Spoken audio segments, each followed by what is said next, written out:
তাসনিয়া ফারিনের হাতছাড়ালো ছবি ভারতের ভিসা না পাওয়ায় অনেকের কাছেই পরিচিত মুখ Tasnia Farin. So welcome back to my channel SST Bangla কথা। টনিক প্রজাপতি ও প্রধান দিয়ে বাজিমাত করেছেন টলিউড নির্মাতা অভিজিৎ সেন। তার পরবর্তী সিনেমা প্রতীক্ষা, এতে দেবের নায়িকা হওয়ার কথা ছিল তাসনিয়া ফারিনের, কিন্তু ভিসা জটিলতার কারণে সিনেমাটি থেকে সরে দাঁড়ালেন এই অভিনেত্রী। তাসনিয়া ফারিনের এমন সিদ্ধান্ত কেন? সত্যি কি তাহলে তিনি ভিসা পাচ্ছেন না বলেই? চলুন আমরা সমস্ত তথ্য এই ভিডিওতে তুলে ধরব।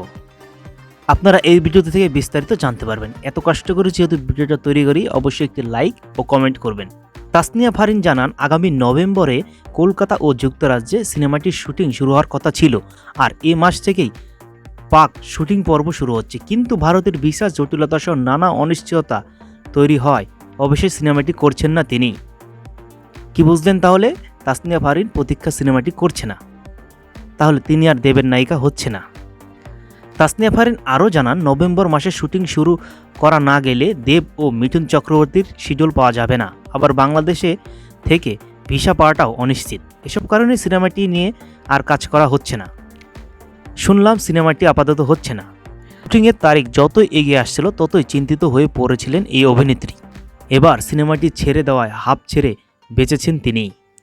তবে তাসনিয়া ফারিনের ভক্তরা এতে খুশি নন, কারণ এই প্রথমবার দেবের সঙ্গে জুটি বেঁধে সিনেমাতে কাজ করতেন তাসনিয়া ফারিন।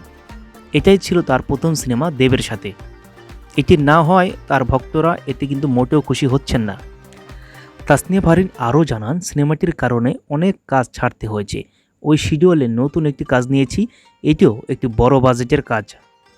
তো বন্ধুরা, তাসনিয়া ফারিনের নতুন কাজ দেখার অপেক্ষায় কারা কারা রয়েছেন কমেন্ট করে জানাবেন। শেষমেশ একটা কথাই বলবো, আপনারা অনেকেই কিন্তু ভিডিও দেখেন, ভিডিওটা লাইক দেন না।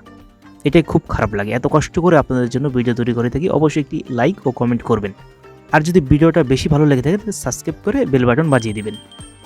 ধন্যবাদ প্রিয় বন্ধুরা, নেক্সট ভিডিওতে খুব শীঘ্রই দেখা হচ্ছে। সে পর্যন্ত ভালো থাকবেন, সুস্থ থাকবেন।